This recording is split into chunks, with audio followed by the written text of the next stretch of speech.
You know, the motto of Prager University is you give us 5 minutes and we'll give you a semester. Well, I took many semesters on the question of the Middle East conflict. I was at the Middle East Institute, in fact, at Columbia University. That's where I did my graduate work. Semester after semester discussing the Middle East conflict as if it were the most complex conflict in the world, when in fact it's probably the easiest conflict in the world to describe. It may be the hardest to solve, but it really is the easiest to describe. And really, in a nutshell, this is what it is. Israel would like to exist and recognizes the right of the Palestinians to have a state. The Palestinians, however, and many other Muslims and Arabs, do not recognize the right of a Jewish state of Israel to exist. Every poll among Palestinians shows that the majority of Palestinians want there to be no Jewish state of Israel, doesn't believe that it should exist or had any basis for being. And this has been true since 1948, when the British left and the UN established a division.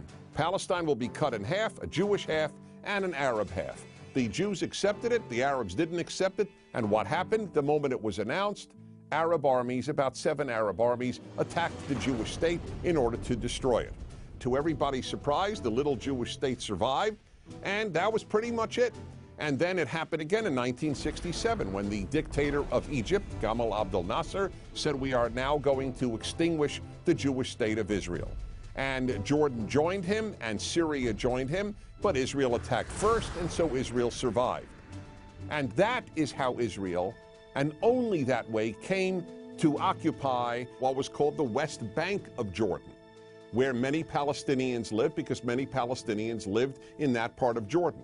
So the war was over in '67, and what did the Arabs do? The Arab states all went to Khartoum, Sudan, and announced no recognition, no peace, and no negotiations. The 3 famous no's.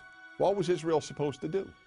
Then Israel made an agreement to give the entire Sinai Peninsula, an area of land bigger than Israel, with oil, back to Egypt, because they said they would make peace with Israel. Israel gives territory back for peace, and it will always do that.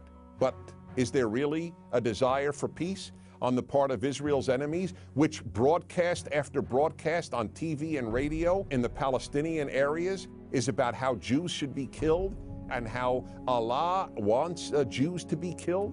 That's the typical broadcast on Palestinian television. And so it's not hard to explain the Middle East dispute. One side wants the other dead. You know what the motto of Hamas is? The motto of Hamas is, "We love death as much as the Jews love life." Now you tell me, how is Israel supposed to make peace when people believe what Hamas believes? Now here is one of the most important things nobody talks about. Everybody talks about a Palestinian state. Why didn't anybody talk about a Palestinian state while the Palestinians lived under Jordanian rule? Because the truth is, people started talking about a Palestinian state once the Palestinians were under Israeli rule, because it was always a way to destroy the Jewish state of Israel. And I say Jewish state because that's what it is. There are many, many Arab states, but there's only one Jewish state. It is about the size of New Jersey. In fact, Israel is the size of El Salvador. El Salvador. And yet, if a Martian came to the earth and they visited the United Nations, or they read the world's newspapers or watched world television, they would believe that the biggest problem on earth is a state the size of New Jersey and El Salvador, this state of Israel. This preoccupation with a little democratic, humane state is absolutely irrational. And here's another question to be asked. If Israel tomorrow put down its arms and said, "We will fight no more," what would happen? If the Arab countries around Israel said, "We will fight no more, we put down our arms," what would happen? In the first case, there would be an immediate destruction of the state of Israel, with mass murder of the Jews of Israel. In the second scenario I presented, where the Arabs put down their arms and said, "We just want peace," there would be peace the next Wednesday. The fact is, as I said at the outset, it is a very simple problem to describe. One side wants the other dead. And if they didn't, there would be peace. And yet, please remember this.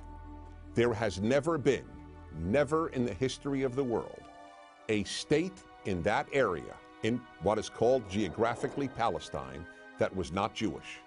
Israel is the third autonomous Jewish state to exist in that area.